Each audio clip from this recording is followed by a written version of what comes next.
Pria ini bernama Brown.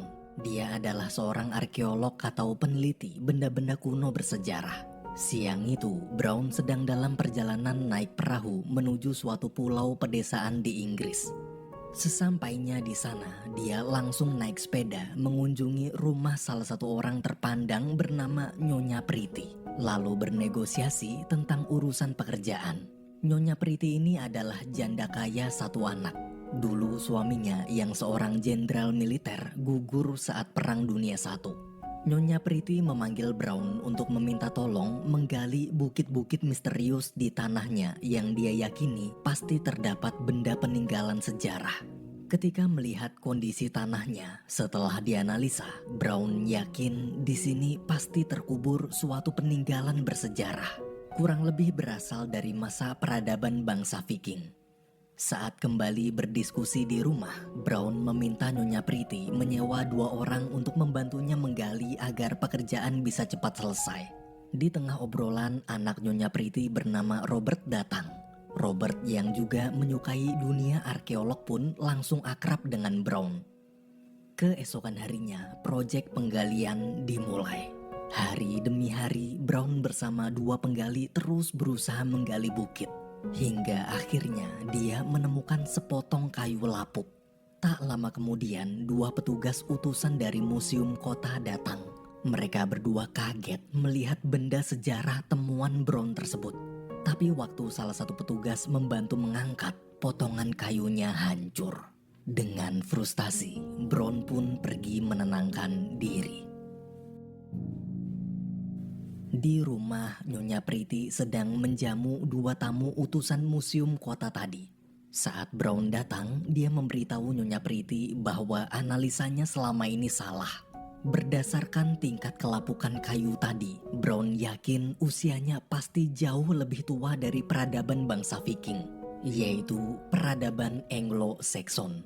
Mendengar ucapan Brown, kedua petugas museum tertawa sambil bilang kalau itu mustahil. Belum ada satupun arkeolog di Inggris yang pernah menemukan benda peninggalan sejarah sebelum peradaban bangsa Viking.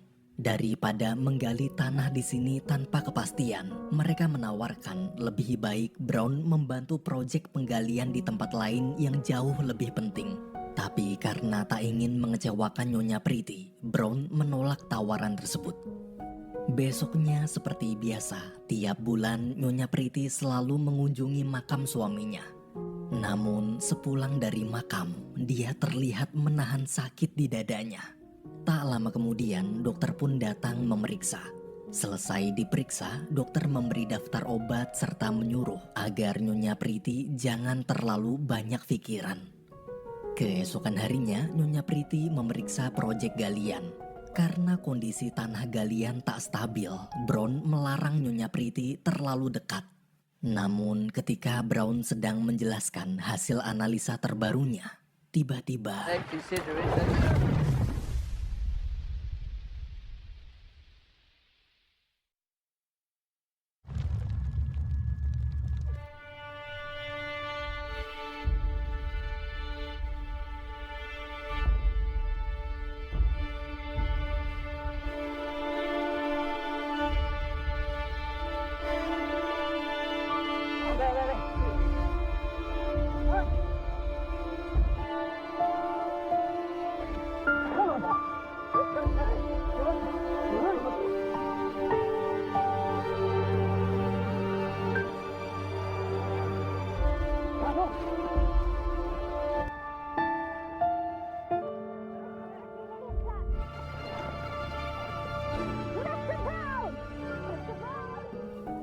alhamdulillahnya Brown selamat. Berhari-hari, Brown serta 2 pembantunya terus melanjutkan proyek penggalian bukit-bukit di sana. Suatu hari, waktu sedang bekerja, Robert datang bermain. Di tengah obrolan, mendadak ada pesawat-pesawat tempur Inggris lewat. Tahun itu memang tahun-tahun sebelum Perang Dunia Kedua dimulai. Para prajurit di berbagai negara sedang sibuk berlatih perang. Robert di situ cerita, bila sudah dewasa nanti, dia tak mau menjadi tentara seperti ayahnya. Tapi dia ingin sekali menjadi astronot agar bisa mengelilingi bintang-bintang. Brown lalu memberitahu kalau dia sering melihat bintang lewat teleskop. Jika Robert mau, maka dia akan membawa teleskopnya ke sini. Mendengar itu, Robert sangat senang dan meminta Brown menepati janjinya. 3 hari kemudian, Brown mengajak Nyonya Pretty dan Robert ke lokasi galian. Di sana Nyonya Pretty kaget saat tahu ternyata dugaannya benar. Di tanahnya benar-benar ada benda peninggalan sejarah berbentuk perahu. Mereka semua pun terharu bercampur bahagia dan saling memberi selamat atas penemuan besar ini.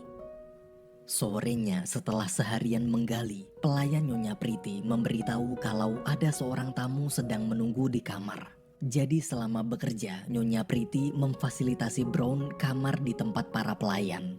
Ketika masuk kamar, ternyata tamunya adalah istri Brown yang bernama May. May kesana hanya untuk melihat kabar sang suami karena sudah berminggu-minggu tak ada kabar. Mereka berdua kemudian menghabiskan waktu berkeliling halaman rumah Nyonya Pretty. Malamnya, May pamit pulang.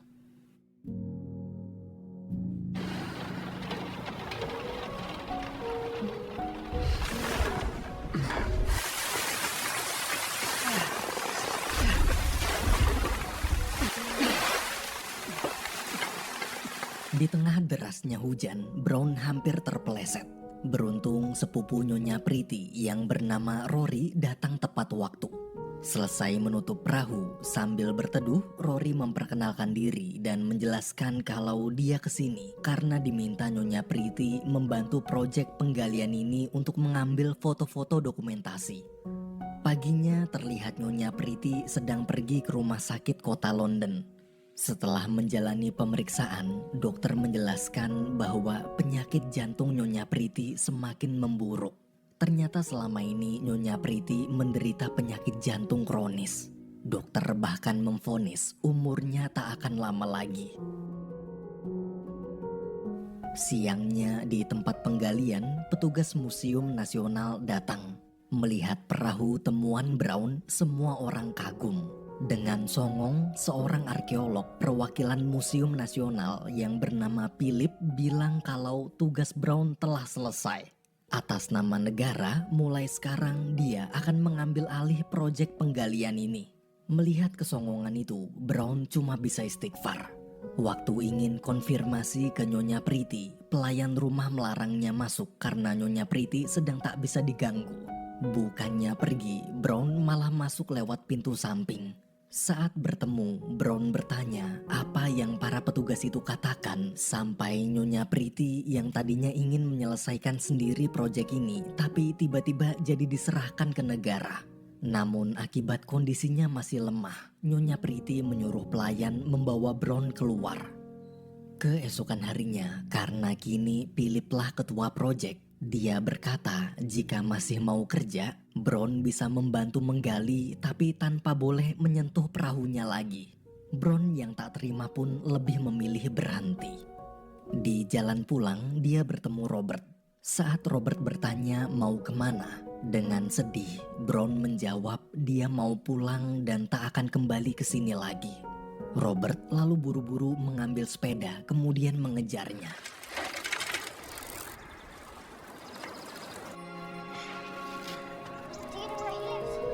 Setibanya di rumah, Brown menceritakan alasannya berhenti kerja pada sang istri. Ia merasa jika dilanjutkan bekerja pun namanya pasti tak akan ditulis sebagai penemu perahu tersebut. Waktu Brown sedang keluar menenangkan diri, May menghampirinya dan mengatakan hal yang dulu selalu Brown katakan, yaitu seorang arkeolog tak mengabdi agar namanya dikenal banyak orang, tapi agar orang-orang di masa depan nanti bisa mengenal dan mempelajari bagaimana kehidupan nenek moyang mereka. Mendengar itu, Brown terdiam. Di tengah obrolan, Brown kaget melihat Robert menyusulnya jauh-jauh menyeberang pulau naik sepeda. Robert di situ menagih janji Brown untuk melihat bintang-bintang bersama lewat teleskopnya. Brown lalu nyuruh tuh bocah masuk dulu. Tak lama kemudian, Nyonya Pretty datang menjemput Robert setelah membaca surat kiriman Brown. Tak hanya menjemput Robert, Nyonya Pretty juga ingin meminta Brown kembali bekerja besok. Karena sebelumnya sudah dinasihati istrinya, Brown pun bersedia bekerja lagi. Besok pagi, Brown kembali bekerja. Di sana juga datang 2 arkeolog muda baru untuk membantu penggalian. Tak seperti sebelumnya, kali ini Nyonya Pretty lebih aktif mengawasi jalannya proyek secara langsung. Malam hari, Brown menepati janji menunjukkan bintang-bintang lewat teleskop. Robert begitu senang sampai mengajak sang ibu ikut melihat indahnya bintang bersama. Beberapa hari kemudian, ketika semua orang sibuk menggali, salah satu penggali berhasil menemukan suatu harta terpendam dari perahu itu. There's much more.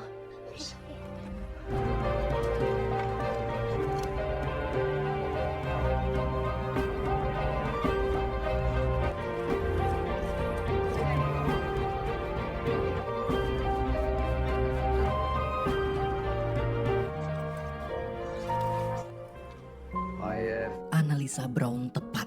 Perahu tersebut berasal dari zaman Anglo-Saxon. Philip begitu kaget. Dia baru tahu ternyata di zaman kegelapan sudah ada kebudayaan, bahkan sudah ada uang untuk jual beli. Philip yakin penemuan ini pasti akan membuat perubahan besar tentang cara pandang umat manusia zaman sekarang pada sejarah masa lampau. Setelah seharian lamanya mengumpulkan harta-harta sejarah, Philip menyuruh para penggali memasukkannya ke dalam mobil untuk dibawa ke museum. Namun Nyonya Pretty menolak karena seluruh benda tersebut ditemukan di tanahnya. Jadi sebelum ada keputusan resmi dari pengadilan, Philip hanya sebatas kepala proyek dan Brown masih dianggap sebagai penemu perahu. Nyonya Pretty lah yang berhak memutuskan di mana benda-benda bersejarah itu akan disimpan. Nyonya Pretty lalu menyuruh Brown membawa semua harta temuan ke rumahnya. Keesokan harinya, waktu semua sedang melanjutkan penggalian, mendadak ada pesawat tempur Inggris jatuh. Rory pun bergegas menolong.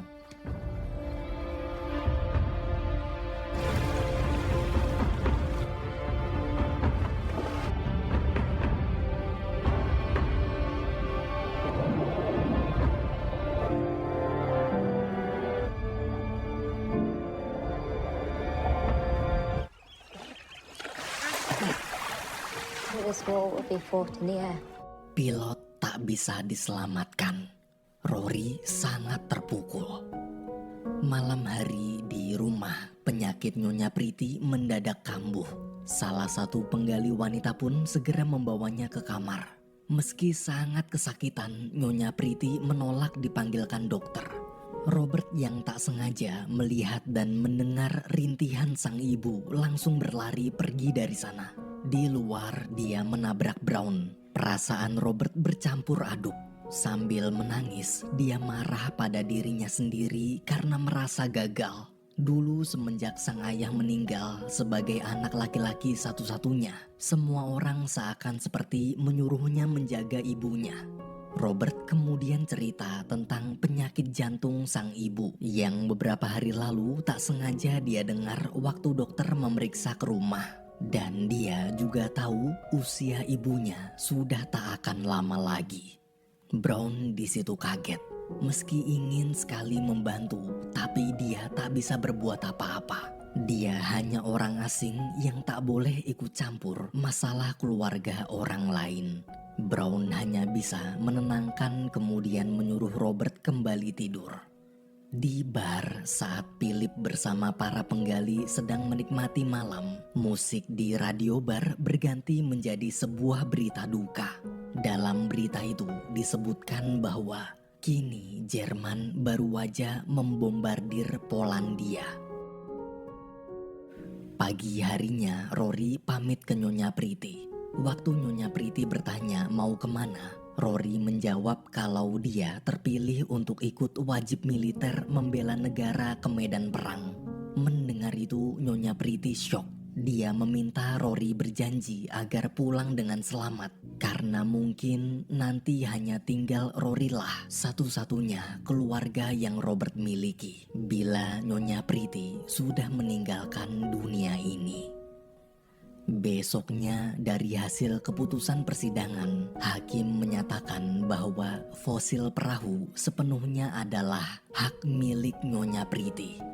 Di mobil bukannya gembira, Nyonya Pretty justru menangis. Ia menangisi usianya yang sudah tinggal sebentar lagi. Nyonya Pretty lalu bertanya pada Brown, kira-kira apa kepercayaan orang-orang dari bangsa Anglo-Saxon dulu dan kemanakah arwah mereka pergi jika meninggal.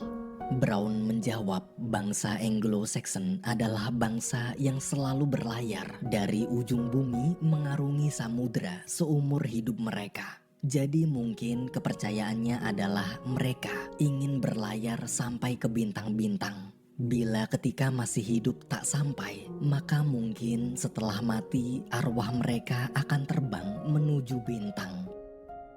Di rumah untuk merayakan penemuan besar ini, Nyonya Pretty mengundang semua orang dari berbagai kalangan, terutama keluarga para penggali. Dalam pidatonya, Nyonya Pretty mengumumkan di hadapan seluruh tamu, termasuk wartawan, bahwa Brown lah orang pertama penemu perahu bersejarah tersebut. Brown pun tersentuh. Kerja kerasnya ternyata dihargai. Selesai acara, Nyonya Pretty mengajak Brown ke tempat perahu.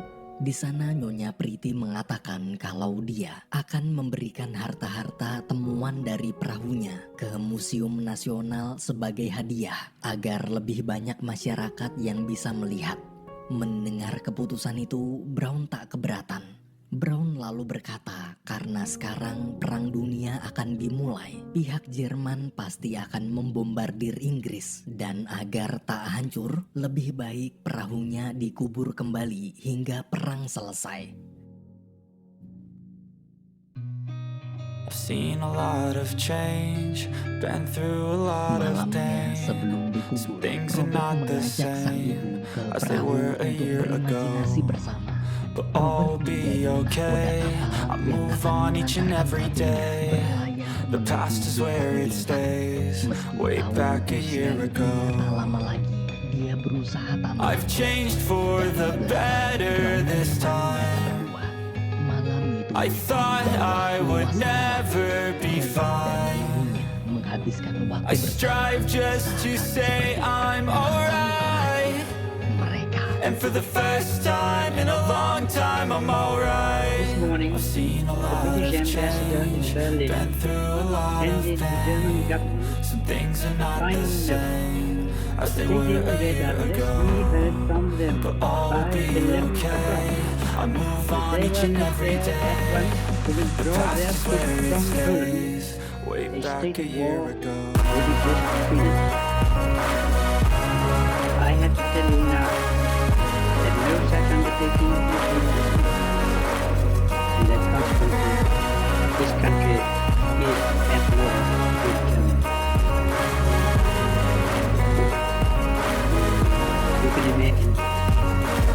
I ain't going back, I'm not falling. I'll push all my chips and go all in. I'll bet on myself, you keep stalling. I hear destiny and it's calling. I'll keep my head up high through the downs and lows, and we're all going life. Still nobody knows, but I'ma choose what's right and take what comes and goes. And ain't no one in life holding me back no more.